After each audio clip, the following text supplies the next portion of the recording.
네, 먼저 주일학교를 위한 말씀을 함께 나누도록 하겠습니다. 오늘 말씀 창세기 45장 4절에서 8절 말씀까지입니다. 오늘 말씀 창세기 45장 4절에서 8절 말씀, 제가 성경을 봉독하도록 하겠습니다. 4절입니다. 요셉이 형들에게 이르되 내게로 가까이 오소서. 그들이 가까이 가니 이르되 나는 당신들의 아우 요셉이니 당신들이 애굽의 판자라. 당신들이 나를 이곳에 팔았다고 해서 근심하지 마소서, 한탄하지 마소서. 하나님이 생명을 구원하시려고 나를 당신들보다 먼저 보내셨나이다. 이 땅에 2년 동안 흉년이 들었으나 아직 5년은 밭갈이도 못하고 추수도 못할지라. 하나님이 큰 구원으로 당신들의 생명을 보존하고 당신들의 후손을 세상에 두시려고 나를 당신들보다 먼저 보내셨나니, 그런즉 나를 이리로 보낸 이는 당신들이 아니요 하나님이시라. 하나님이 나를 바로에게 아버지로 삼으시고 그 온 집의 주로 삼으시며 애굽 온 땅의 통치자로 삼으셨나이다. 아멘. 네, 5월 31일 성령 강림주일을 맞이하여서 이렇게 예배에 오신 우리 성도 여러분, 또 주일학교 친구들 여러분, 그리고 영상으로 함께하는 모든 성도 여러분 진심으로 반갑습니다. PPT 넘겨주시고요. 우리는 요셉의 이야기를 굉장히 잘 압니다. 주일학교 친구들도 잘 알고 우리 성도 여러분도 잘 알 겁니다. 우리가 이런 요셉의 이야기를 듣거나 읽게 되면은 주로 무엇에 주목하고 무엇에 관심을 가지나요? 당연하게도 아무런 백도 없고 연고도 없이 감옥살이하고 노예 생활을 하던 요셉이 애굽의 총리가 된 것에 집중을 합니다. 그래서 요셉처럼 나도 꿈을 가지고 고난 중에서 하나님을 의지하고 준비하면 하나님께서 결국 나에게 성공을 허락하실 거라고 그런 감동을 받게 되죠. 또 그렇게 말씀을 전하기도 하고 또 말씀을 묵상하는 사람들이 많다는 사실입니다. 하지만 우리가 그렇게 생각하는 것은 너무나 1차원적인 성경 이해고 좀 낮은 수준의 신앙이라고 할 수 있을 겁니다. 우리가 눈여겨봐야 할 것은 요셉 이야기에서 형통이라는 단어가 등장하는 부분입니다. 형통이란 단어는 우리가 주로 어떤 의미로 사용하나요? 네이버를 찾아보면은 모든 일이 뜻과 같이 잘 되어가는 것을 의미합니다.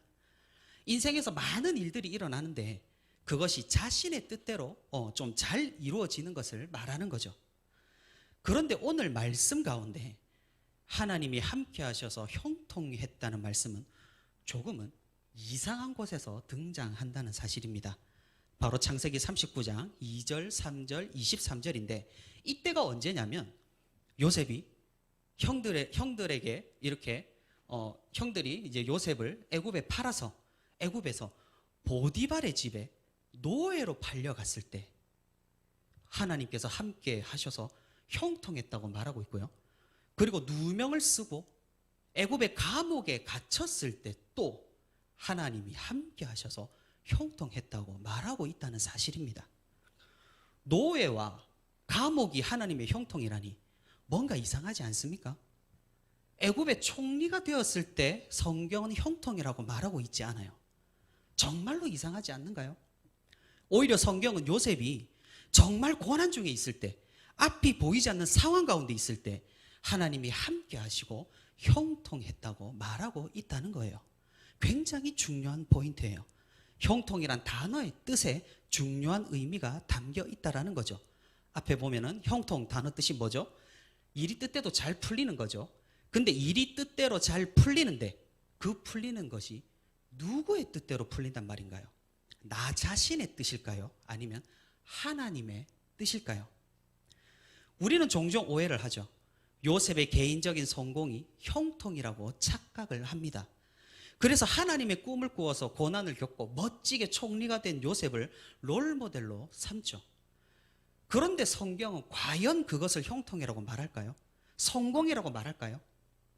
요셉이 총리가 된 것이 성경이 말하는 형통이 아니라는 거예요.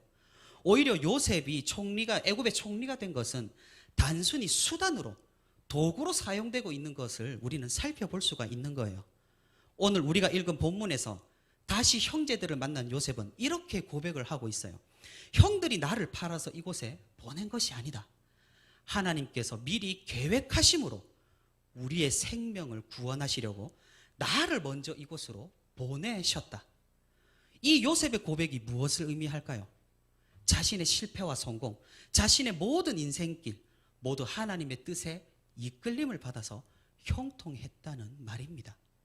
요셉이 형제들을 구원하고 자신의 민족을 구원한 일이 바로 형통인 거예요. 총리가 목적이 아니죠. 총리는 수단이고 방법일 뿐이에요. 요셉은 자신의 인생 가운데 자신의 뜻이 아닌 하나님의 뜻대로 이런 일이 일어난 것을 형통이라고 말하고 있는 거예요. 성경은 요셉의 성공을 중요하게 생각하지 않는다는 거죠. 그가 애굽의 총리가 된 것은 오직 하나님의 인도하심이었고 장차 이스라엘 백성들을 통한 구원 역사의 징검다리로 그 역할을 감당하게 하신 거예요. 여기에서 핵심은 하나님이에요. 요셉이 총리가 된 게 아니에요. 하나님이 중심이고 하나님이 메인스트림이라는 거예요. 내가 성공해서가 아니라 하나님께서 함께 하실 때 우리는 진정한 성공과 형통이라고 말할 수가 있는 거예요. 우리는 오늘 말씀에서 우리를 인도하시는 하나님을 만날 수가 있어요. 살아가면서 하나님이 정말 나와 함께 하시나? 내 삶을 인도하시는 것이 맞나? 이런 고민을 해본 적이 있나요? 앞으로 여러분이 맞이할 미래는 정말로 험난할 수가 있어요. 여러분의 뜻대로 잘 풀릴 때도 있겠지만 여러분의 뜻과는 달리 꼬일 때가 분명히 더 많을 거예요. 우리 중고등부 친구들은 곧 있을 중간고사에서 실패를 하기도 하겠고 심하게는 수능에 실패를 할 수도 있어요. 또 취업을 앞둔 청년들은 어때요? 계속해서 취업에 실패할 수도 있다는 거예요. 그런 실패의 쓴잔이 앞에 있는 상황에서 과연 우리는 어떻게 해야 할까요? 요셉의 삶을 우리 가만히 살펴보자는 거죠. 노예의 삶에서, 죄수의 삶에서, 사람들이 자신을 잊어버리고 감옥에서 보내는 그 비참한 삶에서 그 무슨 의미를 찾을 수 있겠으며 어떻게 하나님의 인도하심을 느낄 수가 있었겠어요? 과연 저런 삶이 형통한 삶이라고 우리가 감히 말할 수 있겠냐는 말이죠. 하지만 하나님께서는 요셉이 형통했다고 말씀하십니다. 내가 요셉을 인도하고 있다고 말씀을 하셨다라는 거예요.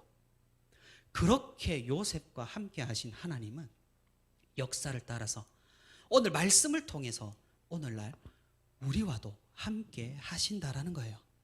오늘이 무슨 주일이에요? 무엇을 기념하는 날이에요? 바로 오순절에 성령 하나님께서 강림하신 것을 기념하는 성령 강림 주일이에요. 우리가 하나님을 믿는 그 순간부터 예수님의 발자취를 따르는 그 순간부터 성령 하나님은 우리와 함께 하신다라는 거예요. 우리 안에 계시고 우리에게 말씀하시고 우리를 바른 길로 인도하세요. 우리가 잘 되어서 성공하는 그 순간뿐만 아니라 실패하여서 낙심하고 힘들어서 넘어지는 그 순간에도 성령님은 우리와 함께 하신다라는 거예요. 우리가 이 사실을 꼭 기억하기를 바랍니다. 실패와 성공은 늘상 우리를 따라다니는 그림자와 같아요. 순간순간의 실패와 좌절의 상황에서도 우리는 낙심하거나 낭망하지 않기를 바랍니다. 하나님께서 함께 하시면 우리는 괜찮습니다. 왜냐하면 하나님이 함께 하시는 것이 진짜 형통이기 때문입니다. 하나님께서 인도하시는 것이 진짜 형통이기 때문입니다. 하나님의 인도하심을 구하고 하나님의 뜻을 구하여 하나님과 함께하는 우리 모두가 되기를 바랍니다. 말씀을 맺겠습니다. 오직 우리를 먹이시고 입히시는 하나님을 믿음으로 우리는 이 세상을 살아갈 뿐이에요. 그러니 묵묵히 하나님의 인도하심을 구하며 하나님께 내 삶을 맡기는 우리가 되기를 바랍니다. 그리한다면 하나님께서는 그분의 뜻에 합당한 형통한 삶으로 우리를 이끌어 주실 것입니다. 이 사실을 믿는, 이 사실을 깨닫는, 그리고 이 사실로 나아가는 우리 부천시민교회 주일학교 모든 학생들과 여기 있는 모든 성도들이 되기를 소망합니다.